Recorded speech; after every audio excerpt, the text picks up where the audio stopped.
Good morning. I'm Ann Wright with the Wright Coaching and Training Solutions, and we're here in Ankeny at the Mentoring for Women event hosted by the Ankeny Chamber of Commerce. I'm hosting this podcast today to give these women a chance to introduce themselves, share about their business, and share some insight on what drives them to success. I'm so excited. I am here with Rebekah Brandmeyer. You'd think I could pronounce her name since we are friends too, but Rebekah Brandmeyer with Elevated Strategies. Rebekah, it's great to see you as always. Good morning, Ann. It's good to see you too. Thank you. Would you like to share a little bit about your business before I get to a couple questions that I have for you, Rebekah? Sure, absolutely. Well, I established Elevated Strategies in 2017. Oh my gosh. And I do marketing, operations, and business strategy consulting.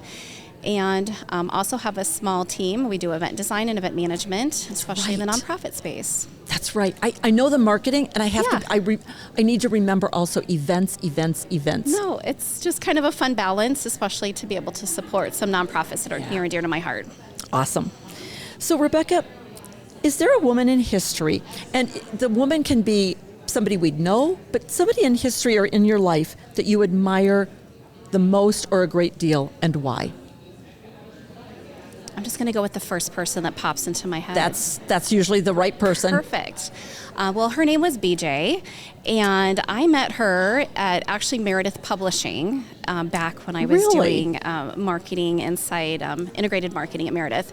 And she was a fashion editor and sat a row next to me, and I just always thought she had such an amazing servant leader approach in a very high pressure environment. I mean, we were busy. We were pumping out like Chrysler, Dodge, Jeep magazines for multiple countries, and she was running her fashion team next to us. Wow. And then our paths did not really cross as far as doing business directly together for a couple of years after that. And she pulled together a team of marketing and communications professionals. And we just all had a common bond of similar ethics, hard work, grit, and same worldview. And she really became a mentor and helped kind of season and develop my business strategy skills and writing. And she was just one of those amazing women that wasn't afraid to give you feedback, but did it in such a developing and mentoring way that it just meant a lot to me. And then as my career grew, I actually hired her for quite a bit for like CEO speech writing and events take a lot of scripting and teleprompting, and she was just such a beautiful wordsmith. She just wasn't afraid to speak truth, and kind of taught me how to lean into my tribe and work together. Nice. Well, and you may have already mentioned it, but what's a quality that you most appreciate in other women? Such as yourself, I love to surround myself by leaders that lift each other up, that aren't afraid to collaborate. I'm a straight shooter. I love, those in my circle to give me straight feedback when I need it, and just also be somebody who I can call on the phone and sometimes just share kind of an off a record or just a confidential situation, because I am doing high level consulting, and just know that I have that trust factor to really think through a situation from all angles.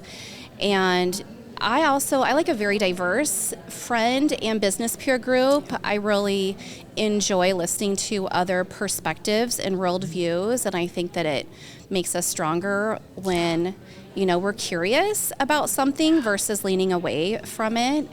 And I don't know, I'm very thankful for my tribe, and I'm glad you're in it as well, Ann. Ditto. Thank you. I thank you. I'm grateful to be a part of your tribe, as I'm happy to have you part of mine. And, it is nice to have that tribe, to have those friends and connections where you can ask some of the tough questions that if you asked, sometimes people might go, why are you asking this? When in reality, you're asking because you're curious and you're struggling. And want to learn. And want to learn to do a better job. And so it is comforting to know that there are people there. So I agree with you, totally. So is there a female character in a movie, podcast, book that might inspire you, and why? Oh, great question. Okay, so I'm a little bit of a Mel Robbins crush. Yep. I actually Mel and I had lunch together. Oh my gosh. more, she was just assigned to my table at a Direct Marketing Association conference, like back in, 2010-ish era. So before but she had just left her small show she was doing at CNN and was one of the MC and breakout speakers at this conference I was at. And I was so impressed by her, and she really had to rebuild herself. And back then it was the 8-second rule, which was kind of her claim to fame. But now I really admire the Let Them movement. I love her podcast. She's not afraid to dive into tough topics, and also just teaches, especially the generation younger than us, to work together. We don't need to compete. There is plenty to go around for everybody. Yes. And I think those collaboration skills, she's someone that really emulates that. And I'm a fan of the Let Them movement, and I think that she's done a good job championing that. That's awesome. Yeah. Her name's come up a couple times today. No way. So I love it. All right. I love it. So what's a leadership quality that you admire in a female leader?